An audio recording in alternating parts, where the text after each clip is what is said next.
एक आबिद खुदा की जियारत के लिए 40 दिन का चीला काट रहा था।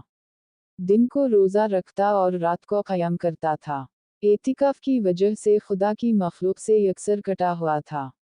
उसका सारा वक्त आहुजारी और राजुनियाज में गुजरता था। 36वीं रात उस आबिद ने एक आवाज़ सुनी। शाम 6 बजे तांबे के बाजार में फैला तांबा साज की दुकान पर जाओ और खुदा की जियारत करो। आबिद वक्ते मुकर्ररा से पहले पहुंच गया और मार्केट की गलियों में तांबा साज की इस दुकान को ढूंढने लगा। वो कहता है कि मैंने एक बूढ़ी औरत को देखा जो तांबे की देगची पकड़े हुए थी और इसे हर तांबा साज को दिखा रही थी। उसे वो बेचना चाह रही थी। वो जिस तांबा साज को अपनी देगची दिखाती वो उसे तोलकर कहता 4 रियाल मिलेंगे। वो बुढ़िया कहती 6 रियाल में बेचूंगी। पर कोई तांबा साज उसे 4 रियाल से ज्यादा देने को तैयार ना था। आखिरकार वो बुढ़िया एक तांबा साज के पास पहुंची। तांबा साज अपने काम में मसरूफ था।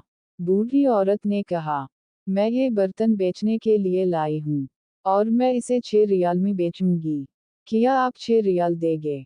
तांबा साज ने पूछा, 6 रियाल में क्यों? बूढ़ी औरत ने दिल की बात बताते हुए कहा, मेरा बेटा बीमार है, डॉक्टर ने उसके लिए नुस्खा लिखा है जिसकी कीमत 6 रियाल है।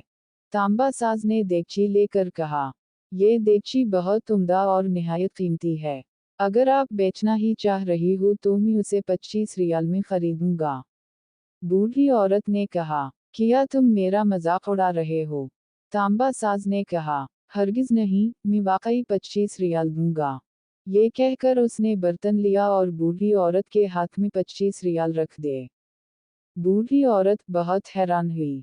दुआ देती हुई जल्दी अपने घर की तरफ चल पड़ी। आबिद कहता है मैं ये सारा माजरा देख रहा था।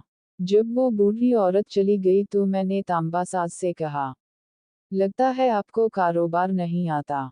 बाजार में सभी तांबे वाले इस देगची को तोलते थे और 4 रियाल से ज्यादा किसी ने इसकी कीमत नहीं लगाई और आपने 25 रियाल में उसे खरीदा।